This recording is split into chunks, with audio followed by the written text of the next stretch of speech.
What is the sound of a forgotten soul? Is it silence? Or is it a heartbeat that no one else can hear? This is Leo. He's 8 years old. And in a city of millions, he was utterly, completely alone. His story wasn't written in books or sung on the radio. It was written on this flimsy piece of cardboard.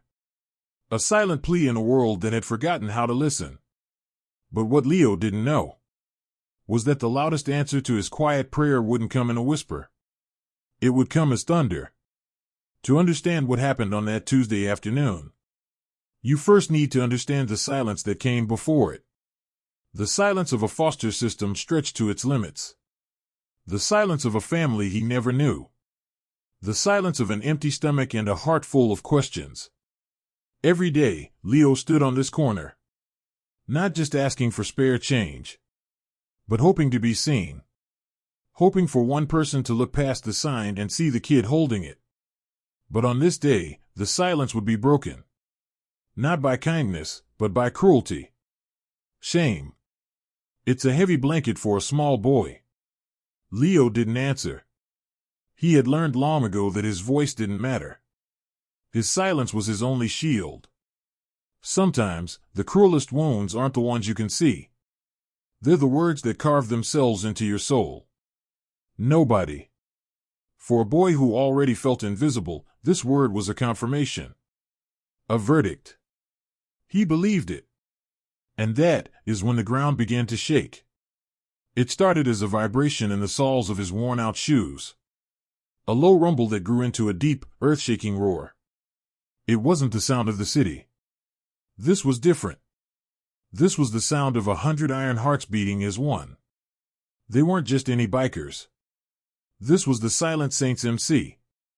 A club so legendary, so respected, that most people only spoke their name in whispers. And the man at the front, that was Jax. The president. A man who didn't speak unless his words could change the world.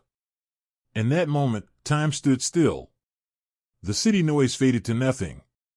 There was only the boy, the man, and the 100 silent guardians watching over them. Jax didn't even glance at the teenagers, who were now watching from a distance, pale with fear. He only had eyes for Leo. He didn't just throw the insult away. He took it. He absorbed the boy's pain and made it his own. And then, he looked at Leo. And for the first time in what felt like a lifetime, someone truly saw him. He didn't offer money. He didn't offer pity.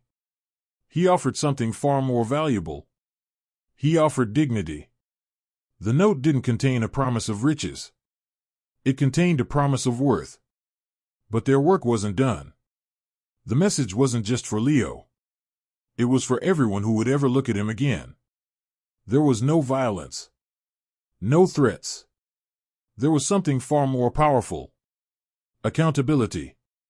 The bikers stood there, a silent reminder that actions have consequences. That words have weight. And that lonely little boys, sometimes, have guardian angels made of leather and steel. It wasn't charity. It was a statement. It was the club telling the world, and more importantly, telling Leo. You are not a nobody. You are one of us. You are under our protection. When the sound faded, Leo finally opened his hand. He looked at the note. What had Jax written? Dear little warrior. Your sign was wrong.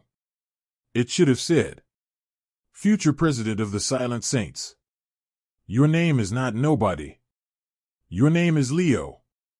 And we will never forget it. Your shift is over. Go home. We'll take it from here. Jax, AFFA. Stories like Leo's happen every day, in silence. But what if they didn't have to? What if we could all be someone's guardian angel? The Shadows of Dignity channel exists to tell these stories. To remind us that loyalty runs deeper than appearances. And that real strength is measured by how we lift others up. If this story moved you, tell us in the comments. What was the one moment that hit you the hardest? We believe sharing these feelings connects us all.